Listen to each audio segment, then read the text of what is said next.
Suma Teológica, parte segundo, SEO AE. Cuestión 39. Sobre el cisma.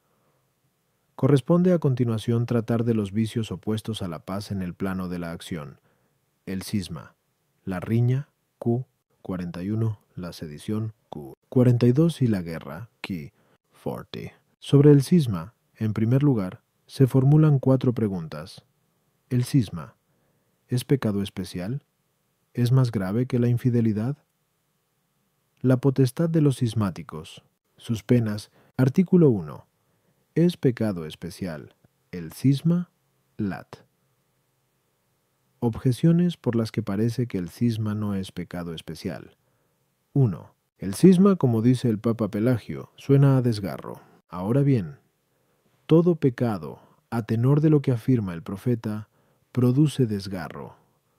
Vuestros pecados han zanjado división entre vosotros y vuestro Dios. Is 59:2. El cisma, pues, no es pecado especial.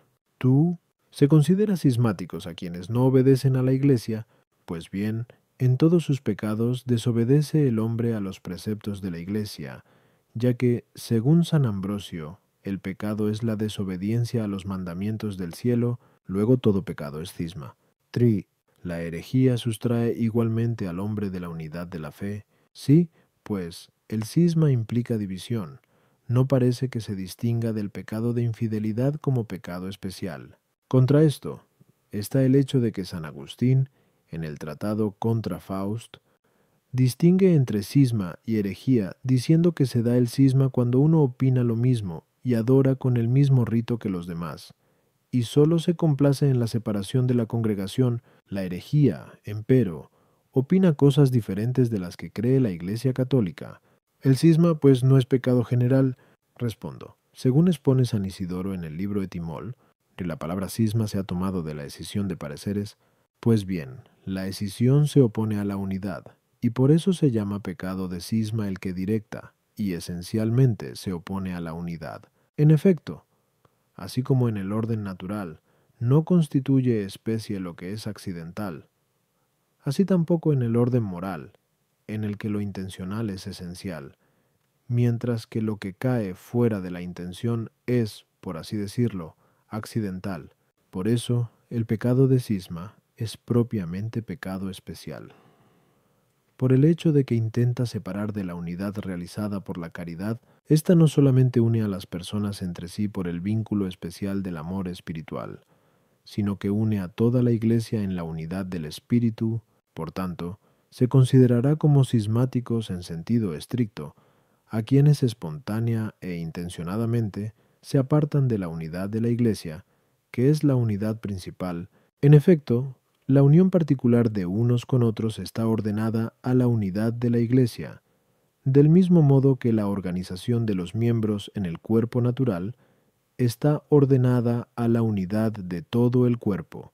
Por otra parte, la unidad de la Iglesia radica en 2 cosas, es decir, en la conexión o comunicación de los miembros de la Iglesia entre sí, y en la ordenación de todos ellos a una misma cabeza, a tenor de lo que escribe el apóstol, vanamente hinchado por su mente carnal, sin mantenerse unido a la cabeza, de la cual todo el cuerpo, por medio de junturas y ligamentos, recibe nutrición y cohesión para realizar su crecimiento en Dios.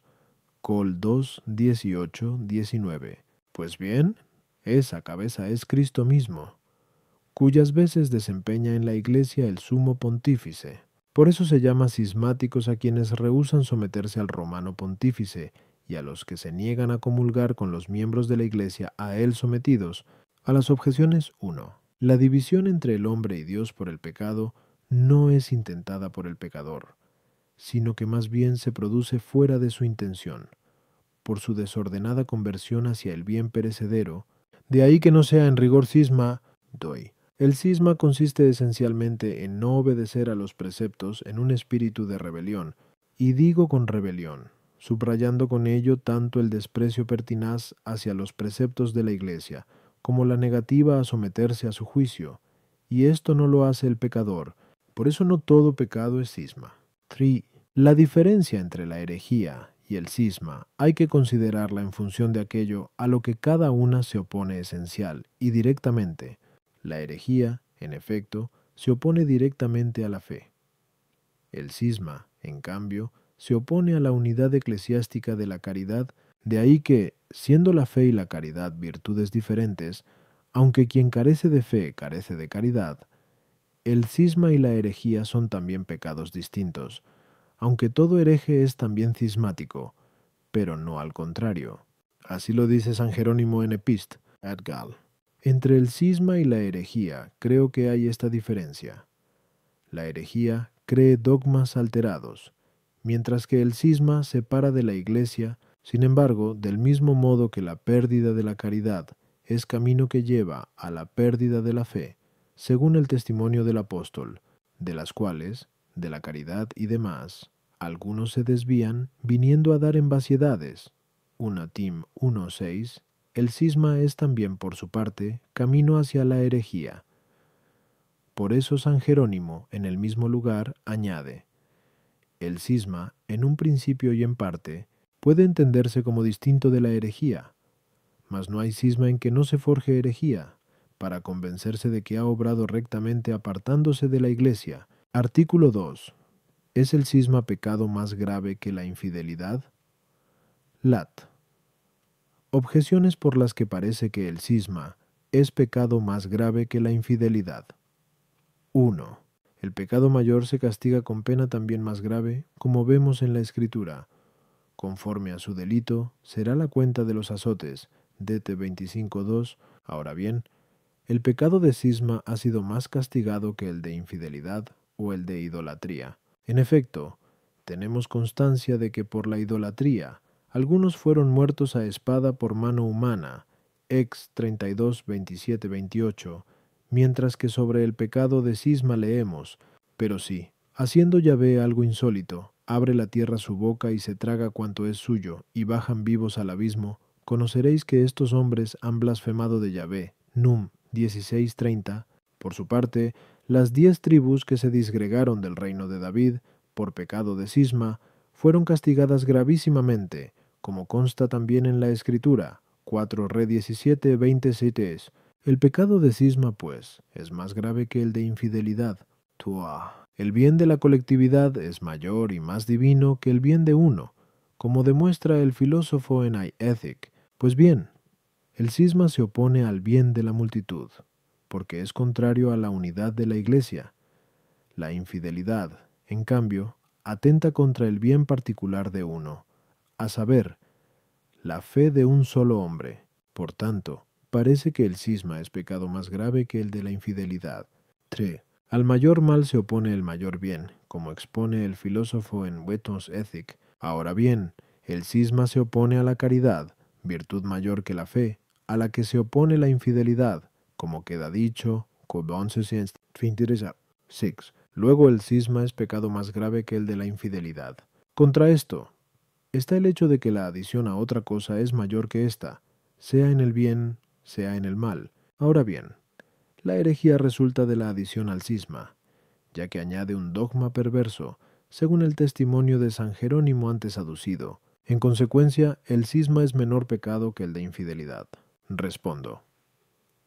La gravedad del pecado puede precisarse de dos maneras: en su especie y en sus circunstancias, y dado que las circunstancias son particulares y pueden variar al infinito, cuando se pregunta, en general, cuál de los pecados sea más grave, la cuestión debe entenderse sobre la gravedad que atañe al género de pecado. Ahora bien, el género o especie de pecado se toma del objeto, como se ha demostrado en otro lugar.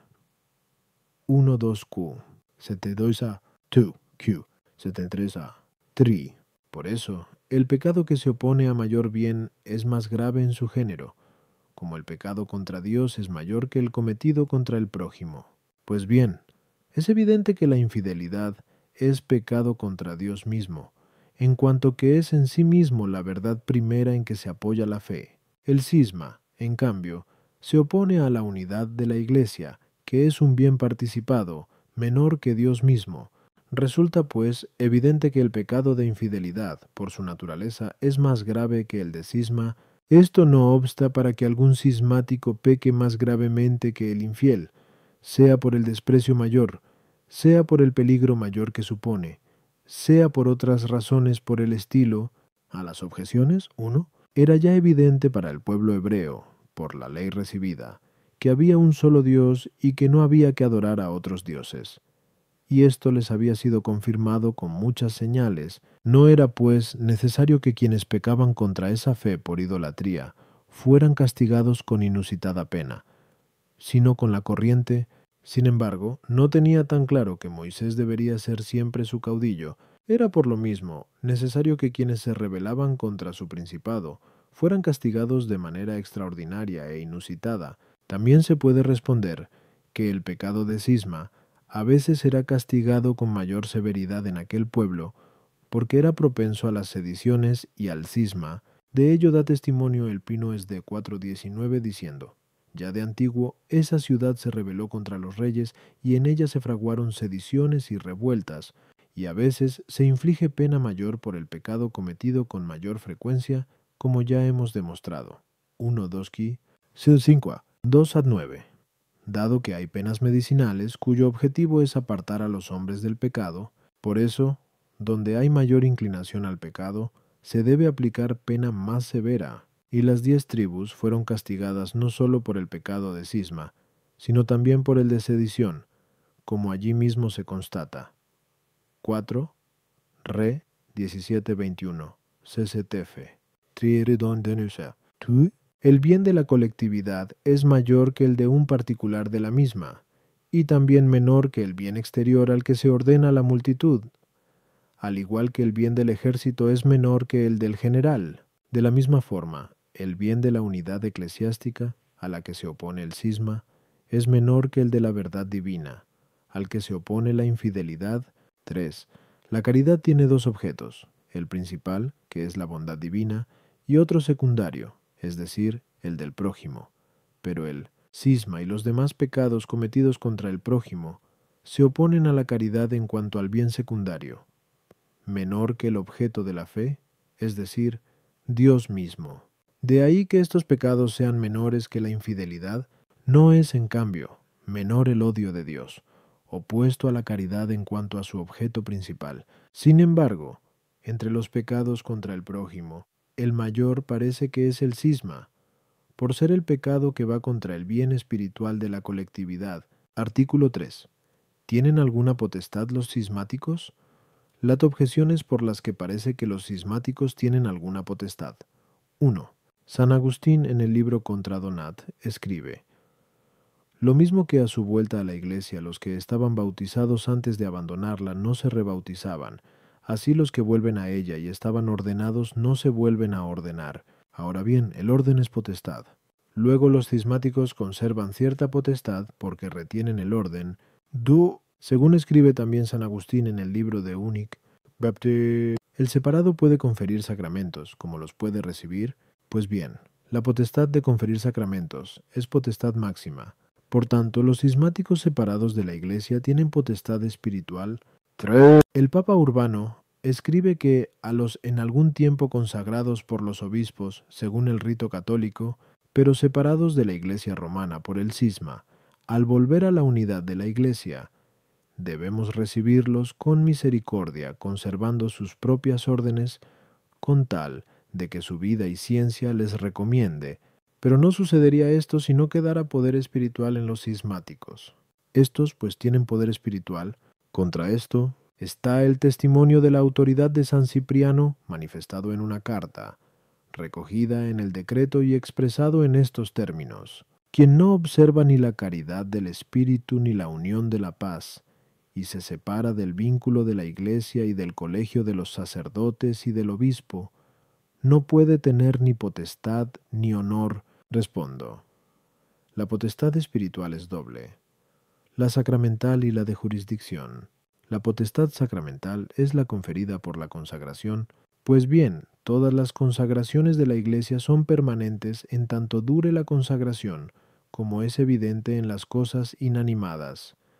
Así, el altar consagrado no se consagra de nuevo si no se destruye. Por tanto, dicha potestad permanece esencialmente en el hombre, que la recibió por consagración, mientras viva, aunque incurra en cisma o en herejía. Esto es evidente, dado que no es consagrado de nuevo al regresar a la Iglesia, mas dado que la potestad inferior no debe actualizarse, más que por la moción de un poder superior, como es también evidente en las cosas naturales, resulta de ello que ese hombre pierde el uso de su potestad, de suerte que no le sea permitido servirse de ella, mas en el caso de que se sirvan de ella, surte efecto en el plano de los sacramentos, ya que en ellos el hombre no actúa sino como instrumento de Dios, y por eso los efectos sacramentales no quedan impedidos por cualquier culpa que tenga quien lo administre.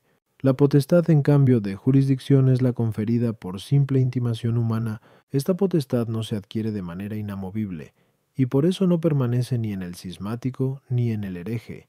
De aquí que no pueden ni absolver, ni excomulgar, ni conceder indulgencias o cosas por el estilo, y si lo hacen, carecen de valor. En consecuencia, cuando se dice que estos hombres no tienen potestad espiritual, se ha de entender del segundo tipo de potestad espiritual, y si se trata del primero, no se entiende en cuanto a la esencia de la misma, sino en cuanto a su legítimo uso. A las objeciones se responde con lo dicho. Artículo 4. ¿Es conveniente penar a los cismáticos con la excomunión? Lat. Objeciones por las que parece que no es conveniente penar a los cismáticos con la excomunión. 1. La excomunión, sobre todo, aparta al hombre de la comunión de los sacramentos. Ahora bien, en expresión de San Agustín en el libro Contra Donat, pues el bautismo puede ser recibido de manos de un cismático, por tanto parece que la excomunión no es pena conveniente para el cismático. Compete a los fieles de Cristo reducir a los dispersos, y por eso se dice en contra de algunos: no redujisteis lo que era abyecto, ni buscasteis lo perdido. Esdra 34:4. Pues bien, los cismáticos se reducen más fácilmente por quienes conviven con ellos. Parece pues que no se les debe excomulgar. Por un mismo pecado no se inflige doble pena, como leemos en la Escritura. No juzgará Dios dos veces al mismo. Nah 1:9. Pues bien, hay quienes por el pecado de cisma son castigados con pena temporal, a tenor de la prescripción del decreto de Graciano. Las leyes divinas y humanas sancionaron que los separados de la unidad de la Iglesia y quienes perturban la paz sean frenados por la potestad secular. Por tanto, no deben ser castigados con excomunión. Contra esto está lo que se manda en la Escritura: alejaos de las moradas de los hombres impíos, quienes habían hecho cisma, y no queráis tocar lo que les pertenece. No seáis envueltos en sus pecados. Num 16:26. Respondo: cada cual debe ser castigado por lo que peca, como dice la Escritura. Sal 2:17. Ahora bien, según hemos visto, 1. El cismático peca en dos cosas. La primera, por separarse de los miembros de la Iglesia. Bajo este aspecto es conveniente que la excomunión sea la pena del cismático. La segunda cosa en que peca es por resistirse a someterse a la cabeza de la Iglesia. Por eso, dado que se resiste a dejarse corregir por la potestad espiritual, es justo que lo sea por el poder temporal. A las objeciones 1. No es lícito recibir el bautismo de mano de cismático, a no ser en caso de necesidad, puesto que es mejor salir de esta vida con la señal de Cristo recibida en el bautismo, que sin ella, sea quien fuere el que se la dé, incluso judío o pagano. La excomunión no prohíbe la comunicación que hace que con consejos saludables vuelvan a la unidad de la Iglesia quienes estaban separados de ella, pero además, la separación misma les atrae, ya que la confusión de encontrarse separados les induce a veces a penitencia. Las penas de esta vida son medicinales. Por eso, cuando no es suficiente una para corregir al hombre, se añade otra. Al igual que los médicos, recetan también distintas medicinas cuando una no es eficaz. Por eso la Iglesia, cuando algunos no desisten lo suficiente por la excomunión, aplica la corrección del brazo secular. Pero si es suficiente una pena, no se le impone otra.